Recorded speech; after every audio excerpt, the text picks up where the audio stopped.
You know what sucks about life? Everything? No. You mean like cholera, pollution, the smell in the streets, the 16-hour work days? Well, what if I told you there was a new way to power our lives without having to do all this back-breaking work ourselves? Yeah, right, like that will never happen. I heard about the super cool guy, Alessandro Volta. I hear my name and here I came. My name is the revolutionary Alessandro Volta, pioneer in physics, chemistry, and the father of electrical science. Hi. Who's in the name Volta? Who actually trusts this man's invention? In your face, Galvani. This is my ingenious new device. Look at it. Stare at it in awe.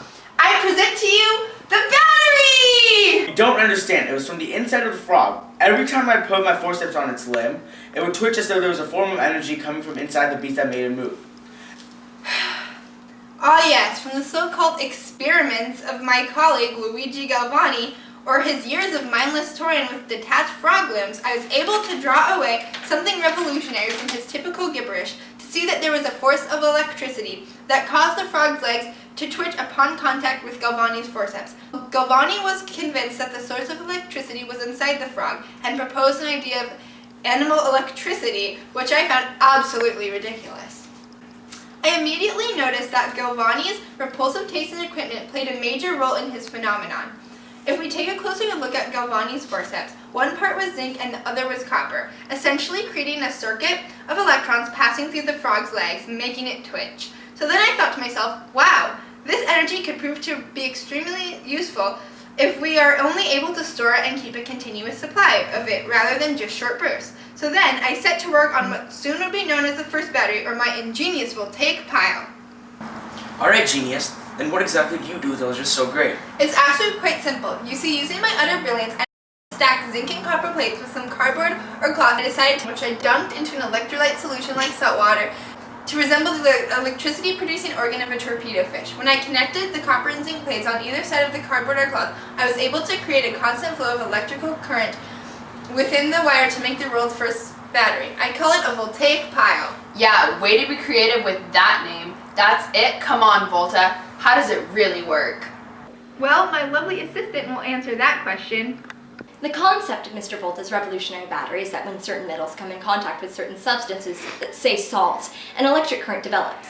Volta's device plays on the basic characteristics of a battery, with a positive electrode into which the electrons flow into, a cathode, which is the copper plate in this instant, a negative electrode from which the electrons flow from, an anode, which is the copper plate, a zinc plate, and an electrolyte, which allows the electrons to flow between the anode and the cathode, which is the salt water dipped in cloth or cardboard. Essentially, the zinc atoms are desperately trying to enter the salt water, or electrolyte solution, whereas the copper atoms are desperately trying to leave the salt water.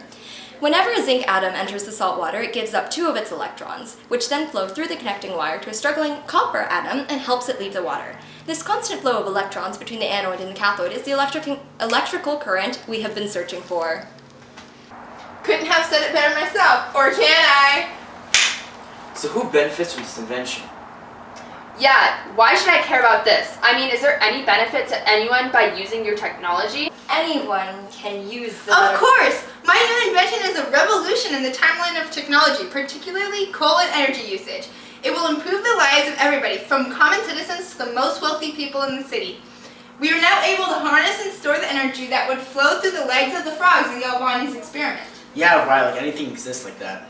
My new invention can help factory owners power their machines to run smoothly and more cleanly, making working conditions better for factory workers. My new invention can revolutionize transportation by powering our boats and wagons with my battery, allowing merchants to ship their goods far and wide, making the workers' lives easier. The battery could be used to almost replace coal and be a cleaner source of energy, ensuring that factory coal emissions do not pollute the surroundings area, and let alone keep conditions for the poor adults and children toiling inside the factories much healthier.